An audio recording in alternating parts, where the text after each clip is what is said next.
이 작가들한테는 등용문이라고 할 수가 있죠. 그래서 뭐 흔히 말해서 아이디어는 있고 콘텐츠는 있는데 인맥이 없다. 그럴 때는 내 작품을 팔기 위해서 일종의 대비를 해야겠다 하면 이제 공모전이라는 제도를 많이들 이용을 하죠. 이게 공모전이라는 게 상금을 노릴 수도 있지만 작가로서 내가 이력서에 한 줄 제대로 넣을 수 있는 좋은 기회로 다가오기도 해요. 예를 들면 모 방송사에서 하는 미스터트롯 같은 경우도 그 상금 노리고 그 가수분들이 참가하는 건 아니지 않습니까? 결국에 거기서 유명세를 얻어서 조금 더 가수로서 데뷔를 하고 싶은 그런 유명해지고 싶은 기회를 잡고 싶은 것이잖아요. 뭐 시나리오 공모전도 똑같죠. 그런데 저도 이 여러 공모전의 작품도 내봤고 당선도 돼보고 했는데 이 낼 때마다 늘 고민을 하는 게 그래요. 내 작품이 뽑히지 않을 수도 있어요. 그런데 뽑히지도 않았는데 일부 내용만 빼앗기는 게 아닐까라는 걱정을 하기도 했거든요. 근데 모든 공모전에서는 다들 하는 말이 똑같아요. 공모전이 끝난 후에는 모든 작품을 폐기 처분해서 작품 도용, 표절 이런 걱정은 하지 않아도 된다 이렇게 얘기를 하잖아요. 근데 여러분 그 말 믿으세요? 아니 이게 본 사람도 한두 명도 아니고 또 이게 뭐 말 그대로 파일로 제출을 하는 형식이기 때문에 요즘 같은 경우는 말 복사하고 이걸 그냥 유출하면 끝이잖아요. 솔직히 말씀드리면 믿지 마세요. 이게 우리나라 저작권법이 얼마나 이게 허술하냐면은 이 해외 같은 경우는 좀 다르지 않습니까? 뭐 디즈니사 같은 경우는 저작권이 굉장히 강한 걸로 유명하고 실제로 이런 농담도 있잖아요. 무인도에 만약에 갇히게 되면 크게 미키마우스 그림을 무인도 모래밭에다가 그려놔라. 이러면은 디즈니가 잡으려고 나를 찾으러 올 거다. 뭐 이런 얘기가 있듯이 좀 미국이나 이런 해외 같은 경우는 좀 그런 게 강한데 우리나라 같은 경우는 굉장히 약합니다. 실제로 제가 아는 분이 얘기예요. 본인의 시나리오를 공모전에 냈어요. 근데 떨어졌어. 그런데 문제는 뭐냐? 2년 후에 한 영화를 봤는데 본인이 썼던 시나리오에서 나왔던 아주 독특한 캐릭터가 있었거든요.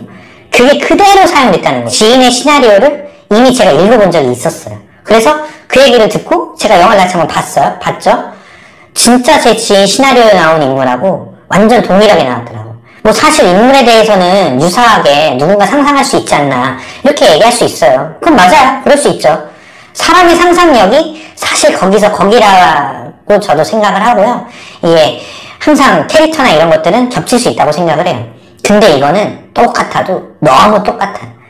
인물이 말하는 말투, 사투리, 의상, 또 얼굴의 흉터부터 모든 게 완벽하게 100% 동일하더라고요. 그뿐만이면은 제가 우연히 겹칠 수도 있지라고 생각할 수 있겠어. 근데 그 인물이 나오는 씬의 대사까지도 거의 유사한 거예요. 이거는 우연이라고 하기에는 거의 뭐 시나리오 한 장면을 그대로 썼다는 의심을 완전 지울 수가 없을 만큼 동일하더라고.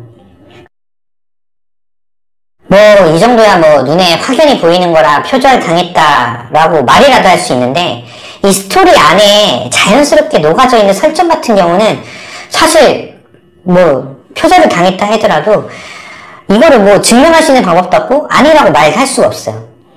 그냥 흔히 말하는 선수들이 보면 시나리오 자체는 문제가 많아 보일지라도 시나리오들마다 이 장단점이라는 게 있거든요. 특히 이제 이 장점들이 있어요. 그거를 쏙쏙 빼가지고 자신이 만드는 시나리오에 얼마든지 변형하고 편집하고 넣고 쓸 수 있어요. 그래서 심사위원들이 물론 다 좋으신 분들이에요. 다 유명하신 분들이고 배우신 것도 많고 뭐 그러실 수 있어요. 근데 내가 읽었던 시나리오의 설정들이 시간이 지나고 나면 내가 의도적으로 그러려고 하지 않더라도 자신들도 모르게 차용하는 경우가 생길 수밖에 없죠. 이 겁나서 이 공모전에 시나리오 어떻게 제출하겠냐라고 물으실 수 있겠죠. 제가 뭐 조금 뭐 작은 조언을 해드리자면 정말 참신한 소재를 가지고 계시다면 시나리오 완성도를 아주 높여서 당선돼도 막무할 정도로 잘 만드셔야 돼요. 뭔 얘기?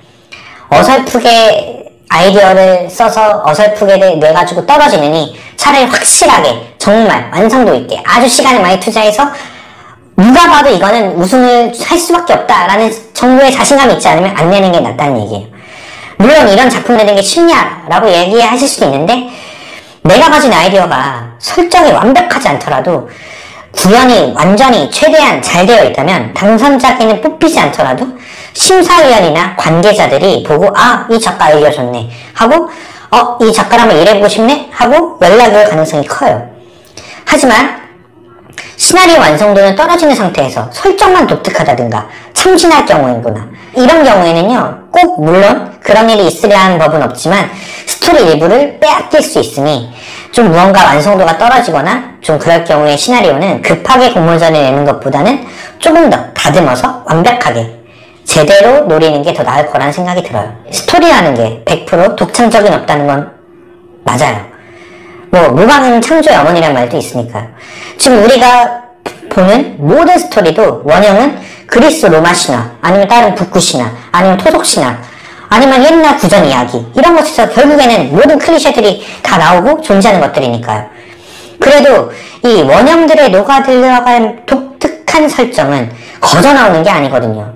작가가 정말 고민을 해야 되고 정말 많은 고뇌를 해야 되고 정말 어떤 우연한 기회에서 우연하게 영감을 얻어서 나올 수가 있는 거거든요.